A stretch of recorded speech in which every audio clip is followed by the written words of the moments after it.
तो लाखों की कमाई और करोड़ों की संपत्ति कैसे बनाई, ये सवाल सबके जहन में दौड़ रहा है। बिहार में ऊंचे पदों पर बने अधिकारियों से जनता ये बड़ा सवाल कर रही है। जांच एजेंसियां जहां जहां भी जिस भी अधिकारी के यहां छापेमारी की कार्रवाई कर रही है, वहां करोड़ों की संपत्ति का खुलासा हो रहा है। आपके टीवी स्क्रीन पर 3 अधिकारियों के यहां छापेमारी की हम तस्वीर दिखा रहे हैं, जो पिछले 4 दिनों में की गई है। 25 जून को ड्रग इंस्पेक्टर जितेंद्र कुमार के यहां छापेमारी होती है और छापेमारी में 4 करोड़ 11 लाख रुपए कैश, 29 लाख 67 लाख हजार रुपए बैंक बैलेंस, जमीन के 27 कागजात और 38 लाख के जेवर मिल गए।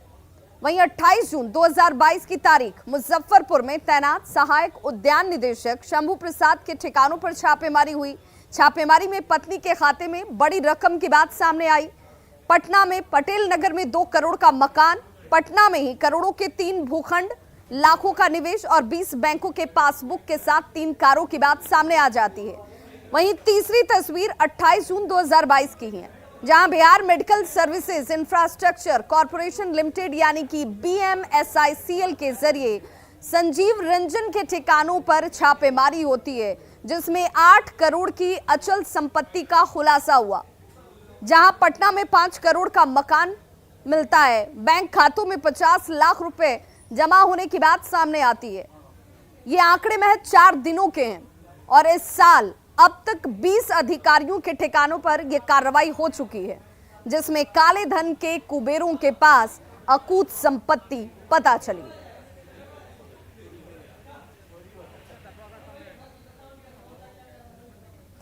और ऐसे में अब सवाल उठता है कि बिहार में और ऐसे कितने घूसखोर हैं जो घूसखोरी की बदौलत धन कुबेर बनकर बैठे हुए हैं। पिछले 6 महीनों में निगरानी विभाग ने 18 धन कुबेरों के ठिकानों पर छापा मारा है। और आइए अब आपको कुछ ऐसे ही धन कुबेरों के बारे में जिन पर कार्रवाई हुई, उनकी जानकारी ग्राफिक्स के जरिए दे दें। 25 जून 2022 की तारीख ड्रग इंस्पेक्टर जितेंद्र कुमार के 5 ठिकानों पर निगरानी का छापा, जिसमें 4 करोड़ 12 लाख रुपए नकद मिल जाते हैं, 38 लाख के आभूषण और जमीन के 5 कागजात सामने आ गए। 5 और 6 जून 2022 बेटा के तत्कालीन थानाध्यक्ष अवधेश झा के ठिकानों पर छापा पड़ता है। बालू माफियाओं के साथ अवैध संबंध और भ्रष्टाचार को लेकर कार्रवाई की जाती है और आय से अधिक करीब 50 लाख की संपत्ति का खुलासा हो जाता है। 4 जून 2022 की तारीख कटिहार के रजिस्ट्रार जय कुमार के ठिकानों पर निगरानी की टीम रेड डालती है, जिसमें 6 लाख रुपए नकद, 12 बैंक खाते, फिक्स डिपॉजिट के दस्तावेज बरामद किए जाते हैं। 27 अप्रैल 2022 औरंगाबाद के तत्कालीन अंचलाधिकारी वसंत कुमार राय के ठिकानों पर छापा। आय से अधिक करीब 57 लाख की संपत्ति और निवेश के कागजात मिले। 27 अप्रैल 2022 को ही अजीमाबाद भोजपुर के तत्कालीन थानाध्यक्ष कृपा शंकर शाह के ठिकानों पर छापा पड़ता है। आय से 56 लाख रुपए अधिक संपत्ति का पता चला। 11 अप्रैल 2022 सहायक कारा महानिरीक्षक रूपक कुमार के ठिकानों पर छापेमारी होती है और कार्यालय से 5,16,000 रुपए नकद बरामद किए जाते हैं। आशियाना में 3 करोड़ का मकान मिलता है। रूपक कुमार के मकान से 67 लाख रुपए के आभूषण बरामद किए गए। खुद और पत्नी के नाम पर 10 बैंक अकाउंट और जमीन के 10 सेल डीड सामने आ गए। और ये वो तमाम धन कुबेर हैं जिनके ऊपर कार्रवाई की गई है और ऐसे न जाने और कितने हैं, लेकिन जीरो टॉलरेंस की नीति बिहार सरकार की और एक के बाद एक सारे ऐसे धन कुबेरों के ऊपर कार्रवाई जारी है। रुक करेंगे दूसरी बड़ी खबर का। खबर बक्सर से, जहां लाखों रुपए की शराब को बरामद किया गया है। उत्पाद विभाग की तरफ से यह बड़ी कार्रवाई की गई है और बोलेरो में तहखाना बनाकर शराब की तस्करी की जा रही थी। तहखाने से शराब की बरामदगी की गई है। ये शराब यूपी ले जाई जा रही थी। तस्वीरें आपके टीवी स्क्रीन पर एक्सक्लूसिव, जहां पर लाखों रुपए की शराब की बरामदगी की गई। और देखिए कैसे शराब तस्कर जो है नए नए तरकीब का इजाद करते हुए ताकि शराब की तस्करी की जा सके। लेकिन उत्पाद विभाग भी यहां पर सजग और सचेत, तहखाने से शराब की बरामदगी की गई।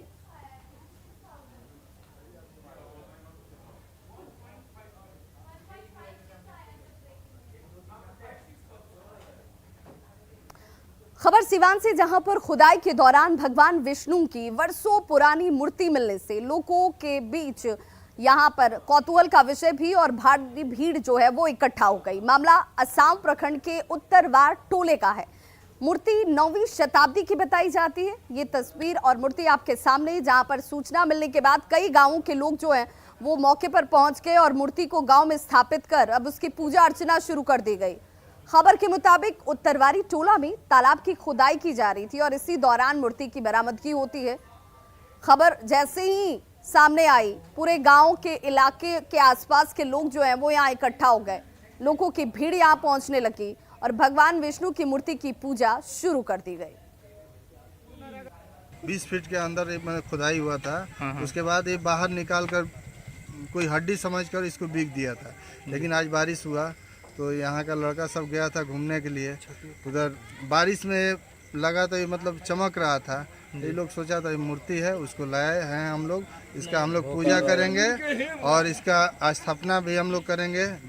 जहाँ भी अब पूरा गांव का लोग मिलकर जो भी करेंगे सहयोग से इसको हम लोग अच्छा से रखने के प्रयास में हैं। और अब बात उफनती नदियों की।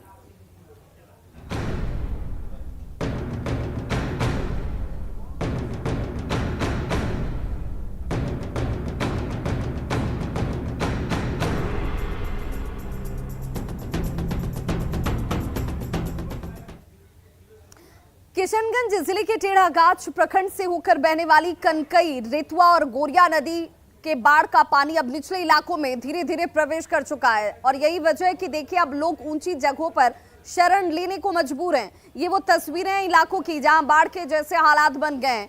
बारिश के बाद नदियों का जलस्तर लगातार बढ़ने लगा है और पूरे इलाके में बाढ़ जैसे हालात उत्पन्न हो चुके हैं। प्रखंड मुख्यालय से टेढ़ागाछ जाने वाली सड़क पूरी तरह से जलमग्न है। कई गांवों में बाढ़ का पानी प्रवेश कर चुका है और आम जनजीवन प्रभावित नजर आ रहा है।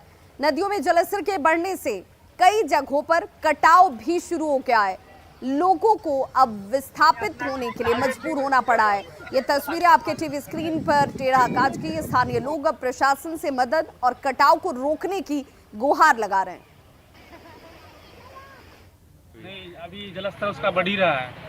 क्या क्या समस्या बताइए थोड़ा। समस्या बहुत है। यहाँ जो है ग्रामीण जो है नमाटुल रामपुर के ग्रामीण जी, बहुत सारे ऐसे घर हैं जिसके घरों में कम से कम अभी 4-3 फीट तक पानी है और वो अपना परिवार को लेकर के विस्थापित हो चुके हैं। उसको रहने की जगह नहीं है और प्रशासन या प्रतिनिधि की ओर से अभी तक कोई भी मतलब तत्काल सुविधा नहीं दी गई है। सूखा अवसर राशन दिया गया है क्या? कुछ भी नहीं, ना सूखा राशन दिया गया है, ना कोई प्रतिनिधि सुध-बुध लेने आया है। ये आपदा का समय है। आपदा की इस घड़ी में प्रशासन से लोगों को बहुत मदद की अपेक्षा रहती है। मैंने भी वही जागृत किया ठाकुरगंज। और बड़ी खबर गोपालगंज से, जहां पर गंडक नदी के जलस्तर में एक बार फिर से वृद्धि दर्ज की गई है। वाल्मीकि नगर गंडक बैराज से डिस्चार्ज जो है वो इस वक्त 1,55,000 क्यूसेक पानी का किया जा रहा है। नेपाल में लगातार बारिश हो रही है और यही वजह है कि नेपाल में हो रही लगातार बारिश की वजह से गंडक नदी का जलस्तर बढ़ चुका है। लोगों की परेशानी अब धीरे धीरे बढ़नी शुरू हो गई है।